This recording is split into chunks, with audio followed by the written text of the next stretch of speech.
আমরা কেন আল্লাহর থেকে দূরে সরে যাই? কেন দুনিয়া নিয়ে এত ব্যস্ত থাকি যে আমরা আল্লাহকে ভুলে যাই? আমাদের শ্বাস, রিজিক সব কিছু তো আল্লাহ দিয়ে বাঁচিয়ে রেখেছেন। তাহলে তাকেই কেন ভুলে যাই?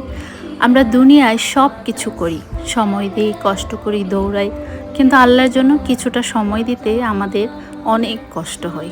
তবু দেখুন আল্লাহর ভালোবাসা কত। আল্লাহ রাসূল বলেছেন, বান্দা আমার দিকে এক হাত এগিয়ে এলে আমি তার দিকে এক গজ এগিয়ে যাই। মানে আপনি এক কদম এগোবেন, আল্লাহ আপনার দিকে অনেক গুণ এগিয়ে আসবে। আপনি যদি সত্যি হেদায়েত চান, আল্লাহ আপনাকে পথ দেখাবে। আপনি যদি সত্যি ফিরে যেতে চান, আল্লাহ আপনাকে গ্রহণ করবে। তিনি অপেক্ষা করছেন আপনার একটা ফেরার জন্য। আমরা দূরে সরে যাই, কিন্তু আল্লাহ দূরে সরে যান না। সিজদা দিয়ে দোয়া করে হয়তো আমরা এক্ষুনি আল্লাহর কাছে ফিরে যেতে পারি, আমাদের জীবন বদলে যেতে পারে। আল্লাহ সবসময় দেওয়ার জন্য প্রস্তুত থাকেন।